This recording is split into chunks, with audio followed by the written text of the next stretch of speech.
Hi, this is Tim Shea.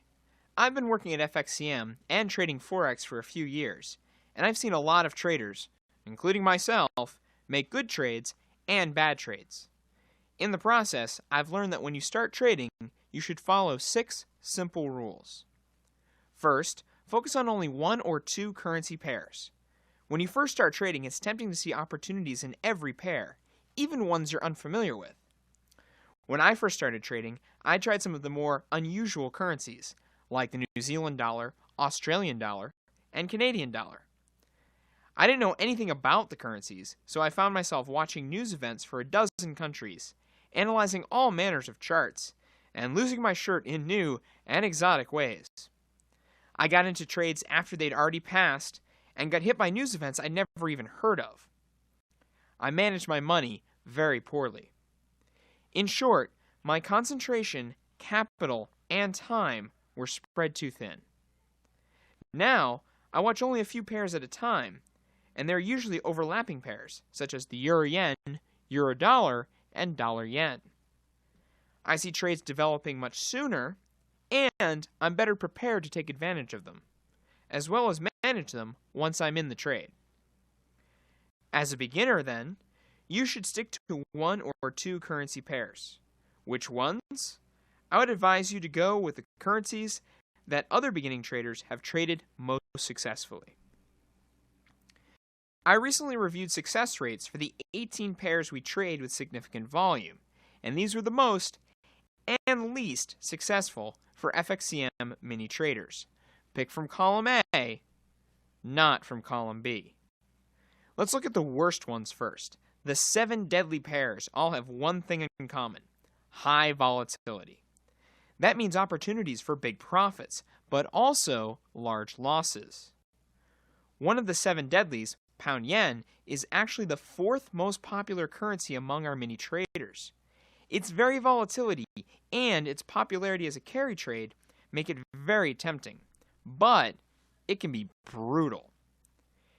Here, in August 2007, it moved as much as 1,000 pips in a day. Whoever bet right realized a very big profit. Whoever bet wrong probably got a margin call.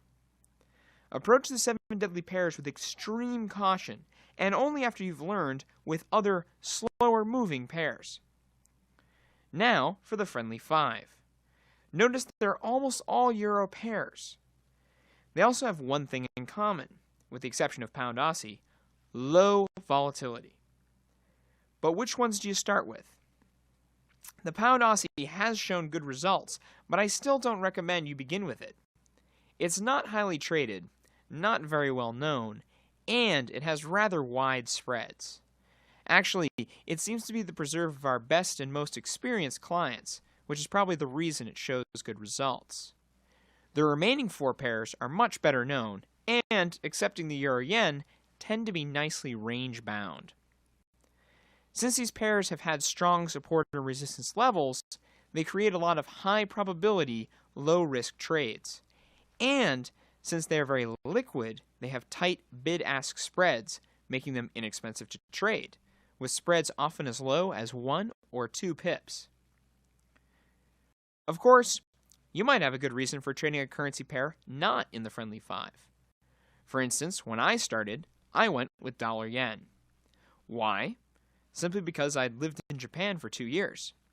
I followed a lot of Japanese news and became familiar with their major economic indicators and events.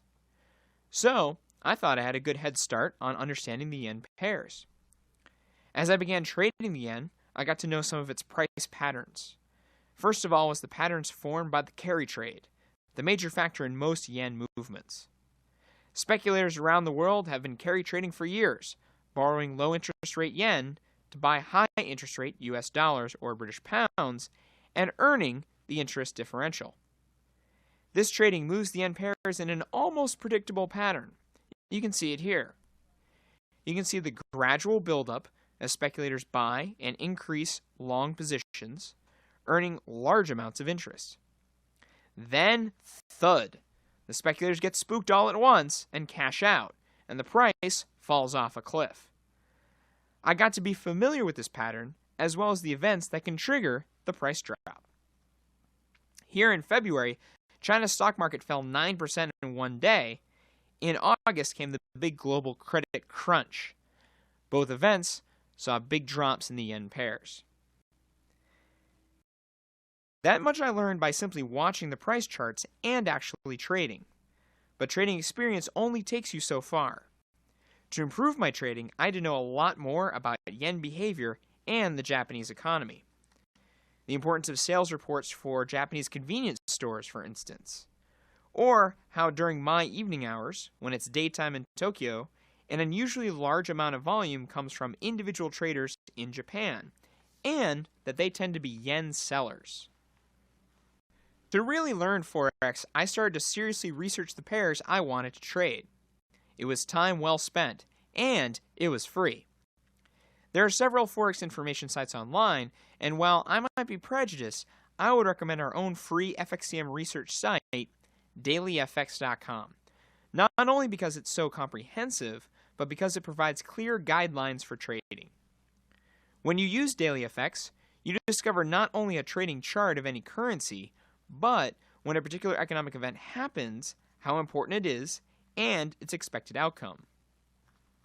FXCM Live clients also have access to DailyFX Plus, which provides timely analysis of news events, what the outcome will mean to a specific pair, suggestions on how and when to trade the currency, and a clear risk profile. That brings me to one more vital point that might seem to contradict what I just said. You must monitor news events and analyze news events, but you shouldn't trade during news events, especially the ones that rattle the market, like GDP and employment releases. The fact is that during news events, trading can be as capricious as rolling dice. In the run-up to the event or release, currency analysts will have published estimates of the outcome or the number. If the estimates prove to be wildly wrong, traders caught by surprise will often panic and take the market in an unpredictable direction, or no direction at all, whipsawing up and down, knocking out traders left and right with big losses. Here's what a U.S. employment release did to the pound dollar in February of 2007. You can see this big hundreds of pips swings up and down in the minutes following the release, as panic gripped the markets and prices moved suddenly and powerfully with little rhyme or reason. How can you predict that? You can't. So, don't risk your money trying. Instead, wait for the market has settled a bit before picking a trade. That way, you'll be with the large and responsible traders. They'll wait for the mayhem to subside before risking their money, and so should you. Another reason to avoid trading during news events is that liquidity often dries up and spreads widen, which means that getting in and out of trades can be very difficult. It's much better to wait for a few minutes, since liquidity returns and spreads tighten again pretty quickly after the event.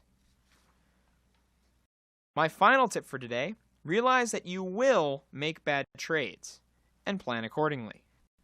Trading is a constant learning experience, and you will want to make sure your early education is as inexpensive as possible. So, trade small and keep your leverage small until you've got the hang of it. Then, make your trades bigger. The best way to start trading is to open a mini account. It lets you begin with as little as $300, and if you open before the end of this course, we'll rebate you the course fee. So in summary, start with only one or two pairs until you get good at them. Choose good, low volatility, low spread pairs to start. Make sure you choose a pair you're comfortable with. Do plenty of research to learn your pair. Do not trade during news events. And